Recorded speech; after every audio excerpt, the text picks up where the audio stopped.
ज़रा अपनी आंखें बंद कीजिए और एक ऐसे इस्लामिक मुल्क की कल्पना कीजिए जहां दिन की शुरुआत मस्जिदों से गूंजती अजान की पाक आवाज़ से होती है, जहां की गलियों में हिजाब और परंपरा का पहरा है।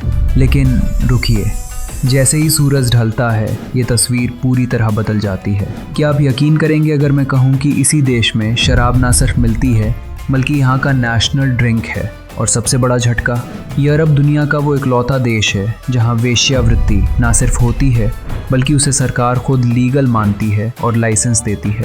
जी हाँ, मैं एम्स्टर्डम या बैंकॉक की बात नहीं कर रहा, मैं बात कर रहा हूँ अफ्रीका के उस देश की जिसे आप सिर्फ खजूर और रेगिस्तान के लिए जानते हैं। मैं बात कर रहा हूँ ट्यूनीशिया की। आज इस वीडियो में हम ट्यूनीशिया की उन अंधेरी गलियों का सच जानेंगे जो 18 साल से कम उम्र वालों को कभी नहीं बताया जाता। क्या आप तैयार हैं इस हराम और हलाल के बीच फंसी दुनिया के सबसे बड़े ट्विस्ट को जानने के लिए? तो अपनी सीट बेल्ट कस लीजिए, क्योंकि ट्यूनीशिया की ये रातें आपके होश उड़ा देंगी।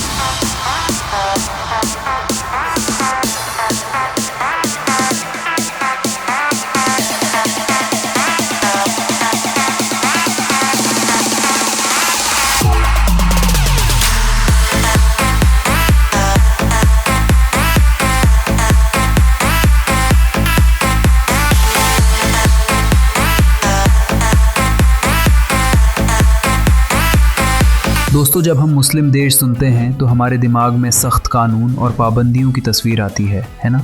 लेकिन जब आप ट्यूनीशिया के शहर सूसा या हमाम-मेट में कदम रखते हैं तो अपनी ये पुरानी सोच एयरपोर्ट पर ही छोड़ दीजिएगा। इसे अफ्रीका का इबीज़ा कहा जाता है।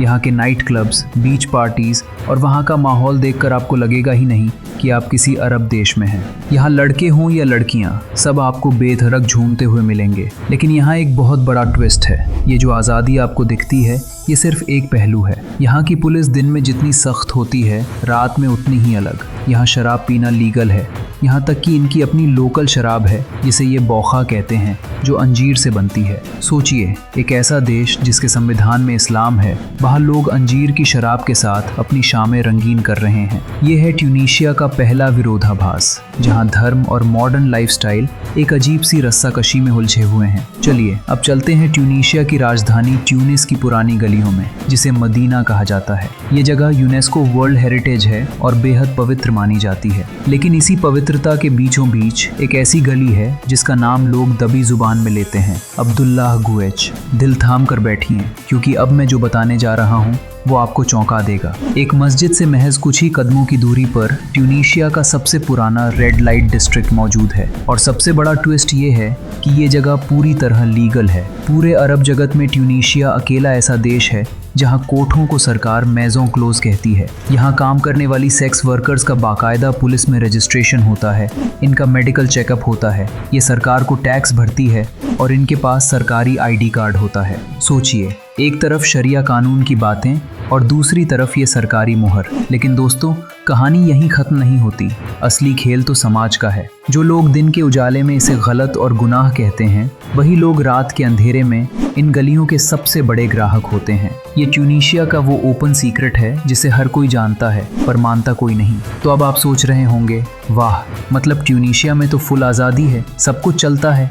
रुकिए, पिक्चर अभी बाकी है मेरे दोस्त। यहाँ आता है एक और प्रैक्टिकल ट्विस्ट। जहाँ एक तरफ वेश्यावृत्ति लीगल है, वहीं दूसरी तरफ अगर आप एक आम ट्यूनीशियाई लड़का लड़की हैं और एक दूसरे से प्यार करते हैं तो आपके लिए ये देश किसी जेल से कम नहीं। जी हाँ, ट्यूनीशिया में अगर कोई अनमैरिड कपल होटल में रूम मांग ले तो उन्हें साफ मना कर दिया जाता है। बिना मैरिज सर्टिफिकेट के होटल्स में एंट्री लगभग नामुमकिन है। अजीब है ना?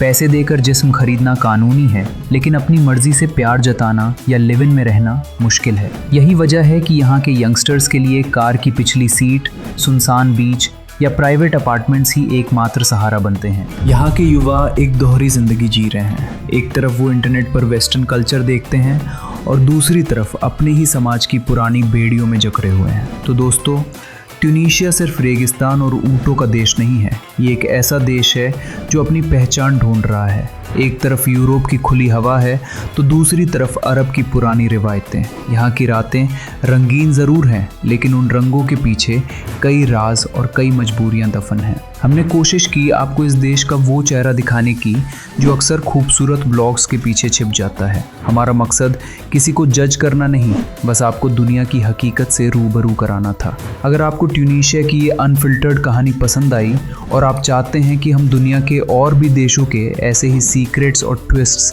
आपके सामने लाते रहें, तो आपसे एक छोटी सी गुजारिश है, प्लीज़ इस चैनल को अभी सब्सक्राइब करें। आपका एक सब्सक्राइब हमें हिम्मत देता है कि हम सच बोलने का जोखिम उठा सकें। वीडियो को लाइक करें और कमेंट्स में मुझे बताएं कि आप ट्यूनीशिया के इस दोहरे कानून के बारे में जानते थे। मिलते हैं बहुत जल्द एक और नए देश और एक और नए रहस्य के साथ। तब तक के लिए अपना ख्याल रखें। जय हिंद।